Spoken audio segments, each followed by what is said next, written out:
السلام علیکم کڑوی حقیقت ٹی وی چینل کے مؤسس دوستو، اگر آپ چینل پر نئے ہیں تو چینل کو لائک اور سبسکرائب کریں تاکہ آنے والے نئے نوٹیفیکیشن آپ کو مل سکے۔ شکریہ۔ انعام تبسم حسنی کراچی ایک چھوٹی سی کمہاروں کی بستی تھی جہاں کمہار اپنے گھر والوں کے ساتھ ہنسی خوشی رہتے تھے۔ فضل الدین اس بستی کا ایک محنت کش کمہار تھا جس کے ہاتھ کی صفائی دور دور تک مشہور تھی۔ گڑیا ان کی ایک ہی بیٹی تھی۔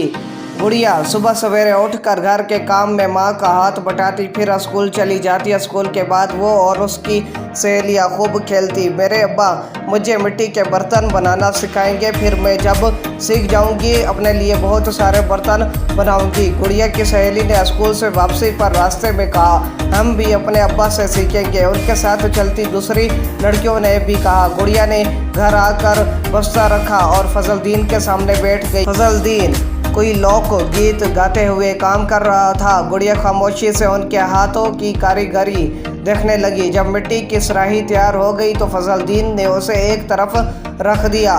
بابا جان، یہ کتنا خوبصورت ہے، لیکن اسے بنانا بہت مشکل ہے۔ گڑیا نے ابا سے پوچھا، کوئی بھی کام ہمیں تب تک مشکل لگتا ہے جب تک ہم اسے سیکھ نہیں جاتے۔ اسے سیکھنے کے لیے خوب محنت بھی کرنی پڑتی ہے اور پھر ہمیں وہ کام آ جاتا ہے اور آسان لگتا ہے۔ اگر ہم محبت سے کوئی بھی کام کریں تو نہ محنت کا احساس اور نہ ہی کسی مشکل کا۔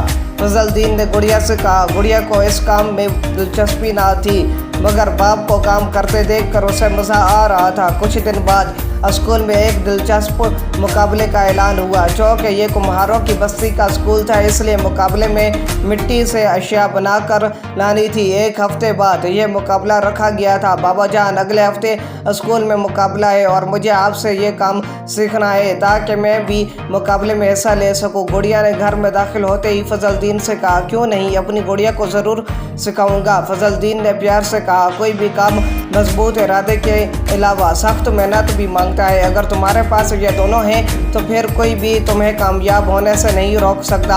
آہستہ آہستہ اس کی دلچسپی ختم ہو رہی تھی۔ وہ تھوڑا سا سیکھنے کی کوشش کرتی، پھر کھیلنے چلی جاتی۔ ایک دن وہ اپنے ابا کے پاس بیٹھی تھی۔ اس نے اپنی بیٹی سے کہا، کامیابی کے لیے ضروری ہے کہ جو بھی کام کرو وہ صبر اور محنت سے کرو، ورنہ پچھتانا پڑے گا۔ بابا جان، اب میں بھی پورے توجہ اور محنت سے سیکھوں گی، گڑیا نے کہا۔ اس دن کے بعد گڑیا بڑی محنت سے سیکھنے لگی۔ اگر کام خراب ہو جاتا تو پھر کوشش کرتی، بد دلی سے چھوڑ کر نہیں جاتی۔ گڑیا نے اتنا تو سیکھ ہی لیا تھا کہ مقابلے میں حصہ لے سکے۔ مقابلے والے دن سب ہی پرجوش تھے۔ گڑیا کو امید تھی کہ وہ بھی مقابلے میں انعام حاصل کر لے گی، لیکن اسے کوئی انعام نہیں ملا۔ بابا جان، میں نے کتنی محنت کی تھی پھر بھی ہار گئی۔ گڑیا نے فضل الدین سے کہا، ہار پہ دل چھوٹا نہیں کرتے بچے، ہو سکتا ہے کہ جن بچوں نے انعام حاصل کیا ہے انہوں نے زیادہ محنت کی ہو۔ پہلی بات پر ہی سب ختم نہیں ہو جاتا، اور یاد رکھو، ناکامی کامیابی کی پہلی سیڑھی کو کہا جاتا ہے۔ اس لیے تمہاری یہ ہار آگے تمہارے لیے کامیابیاں لے آئیں گی، مگر شرط صرف محنت اور لگن کی ہے، فضل الدین نے گڑیا کو سمجھایا۔